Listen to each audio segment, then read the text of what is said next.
everybody, I just got back from my local Renaissance fair, as you can probably tell, and while I was still in all of my gear, I wanted to share with you my new toys, just kind of an unboxing vid, some stuff that I got from Firelock Games for their game Blood and Plunder, so let's get dug in.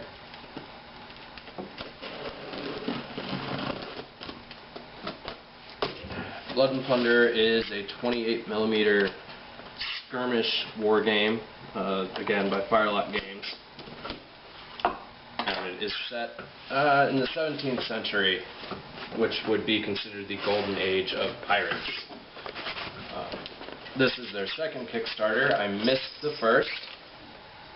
This set included a few new nationalities and some new ships, and this arrived Tuesday.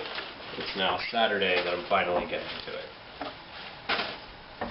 So the first and biggest thing that I have here is a flute, which, as you can see, is just gargantuan.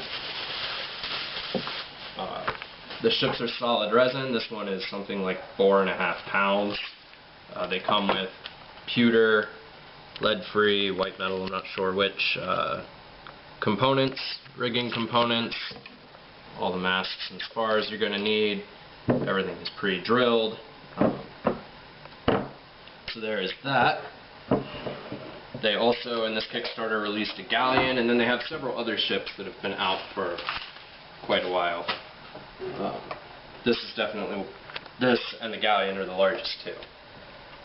Additionally, I picked up some crews, which are new nationalities to the game. This is the Dutch. Each of these starter sets, they come with 25 miniatures, which you can see here on the back. You'll usually get 8 militia, 8, in this case they're capers. Other nationalities will give you sailors.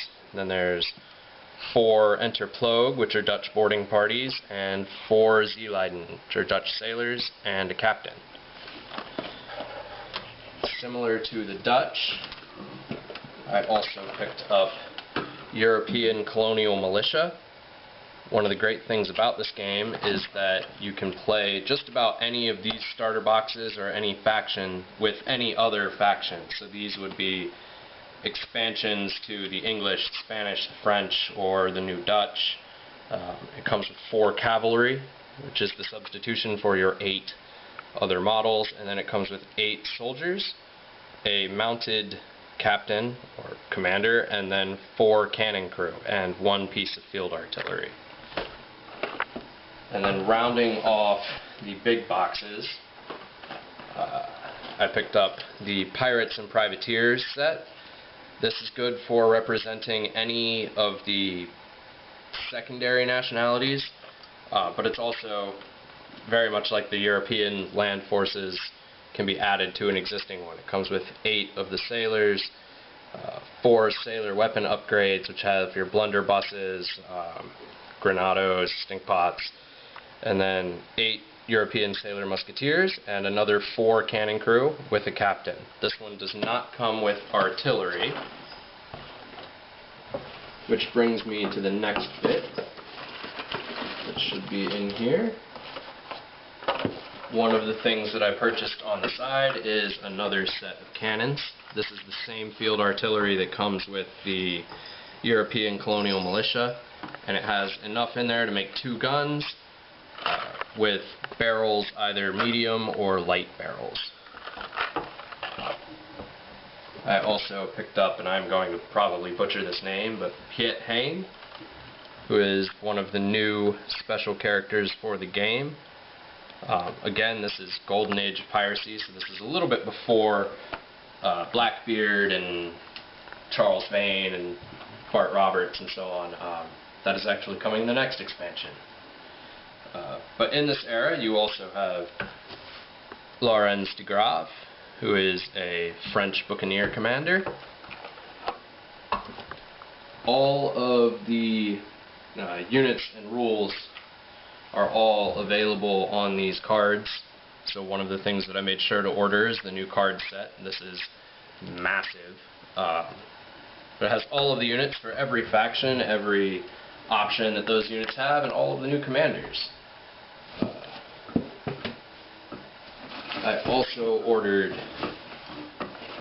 these, which are which are the deluxe template sets. Let me try and get these open. So these are going to include every one of the templates that you need to play the game, and they are all very nice laser etched wood. It comes with, looks like a turn dial to be assembled, which will also include a wind gauge for the sailing events. Comes with a ship turning template, which you use. It lines up very ingeniously. All of the ships have these small ladders, so whenever you're moving, you just line it here to move straight ahead, or whenever you're turning, you would line it, in this case, I'll flip this around just to make it easier to show, but you would line it up here and move the ship along until the ladder hits the end of that, and then square it off. And that's how you turn the ships. So very useful to have a template for that. It comes with two, so that is the mirrored side, in case you don't want to have to flip it over like I just did.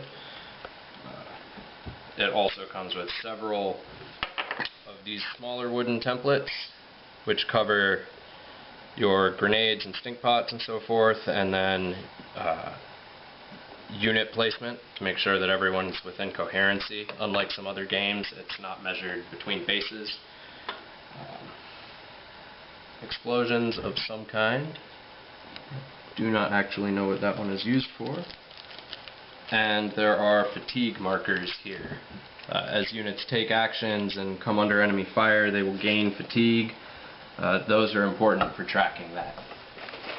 The order also came with two sets of these dice. These are what are called the Plunder dice. They're white. They're just essentially just D10s, but in the 10 spot they have these skull and crossbones that also serves as the logo for Firelock Games. In addition to those, they were shipping out a few of these nice doubloons, which people are using for fortune points. Fortune is something that you spend in the game to let you get things like rerolls or draw a new hand. Certain special rules that the factions have as well. This is another set of the dice. I did order the Dueling Captains, which comes with essentially everything you would need for 2 players to play. I swapped the second ship for one of the nationality sets just to get me started. And then that brings us into the stretch goals, which I also doubled up on, which should be these. The Kickstarter exclusive miniature is a disguised female sailor, sort of like Anne Bonny, Mary Read, and so on. There's also the first of the civilian characters to be added to the game, which is the Spy, who has got a fan there and long dress and so on. Additionally, there is the guide. As you can see, all of the models are pretty much single piece. I think the cavalry might be double. Any flash you're going to have to clean up with jeweler's files and snips and so on. This is the governor model. Good for hostage scenarios. There are also rules for him that he can add things to your crew, benefits and so on. And this is possibly my favorite of the new models. This is the pilot smoking his pipe there. Just needs some flash trimmed off. And lastly, the appropriately named Blunder Monkey. That is a howler monkey on a statue, and there is a blunderbuss there. This is sort of an in-joke among people who play the game, and they finally decided to give us a model for it. This is another set of the Kickstarter kits.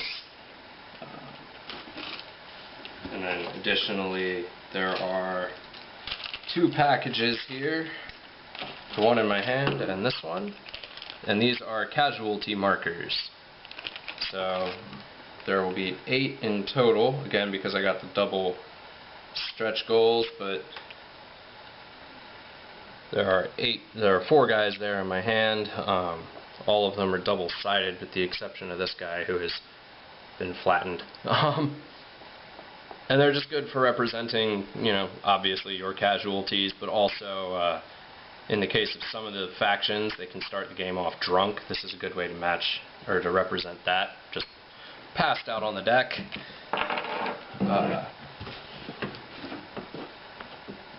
These are the activation decks. These are standard decks of 52 cards, so hearts, spades, clubs, and I know I'm missing one, diamonds. However, the handy thing with these cards, if I can get them opened here, is that they're already marked with the events, and also, which the events, sorry, represent your jokers. They're also marked with how many actions a unit would get if you activate them with this card. And they go on through the deck. One of the interesting things about the game is that it doesn't have the usual I go, then you go turn order that other games have. It's all dictated by playing cards. Whoever plays the higher valued card gets to go first, and there are correspondingly fewer actions on those cards. So each player will sort of gamble how fast they would like to move as opposed to what their opponent is doing. This is the Dutch activation deck. It shipped with a little bit of damage. I'm sure the cards inside are fine. It probably didn't even make it through the plastic. And yeah, they're fine. So that doesn't bother me at all. This is the new rulebook. This includes the Kickstarter expansion, No Peace Beyond the Line, as well as all the rules that you're going to need to play. It seems it took a little bit of a beating on the way in, and it has everything you'll need to play. It's all full color art showing some of the new native faction. But there are just lots of gorgeous pictures through the book. There are several pages of backstory covering the timeline in which the game takes place. So that is the new rulebook and everything you'll need to play. But for those of us who are truly crazy, such as myself, you can also find, or you could, along with the Kickstarter, order one of the limited edition books, which is just gorgeous. This one made it through, looks like without any damage at all, which is always pleasant. Appreciated. I don't know how many of these they had. I know that it did slow the Kickstarter down, I believe, somewhat getting these from the printer. I can get that for plastic here. This is leather bound. It's got the gold embossing, gold corners on it, and as far as what is in it, it is the same as the other book that we just saw. The pages are a little bit heavier. They're cut uneven to look a little more aged and authentic, and it just smells like new book, which is amazing. And that is, I believe, everything that was in the box. Shipping list here. That is everything. Alright, so that is the latest Kickstarter for Blood and Plunder. The next one should be happening sometime in 2019. As far as myself, my intent is to get these painted up, get a table put together with some terrain on it, and maybe start filming some battle reports to share with you all. But thank you.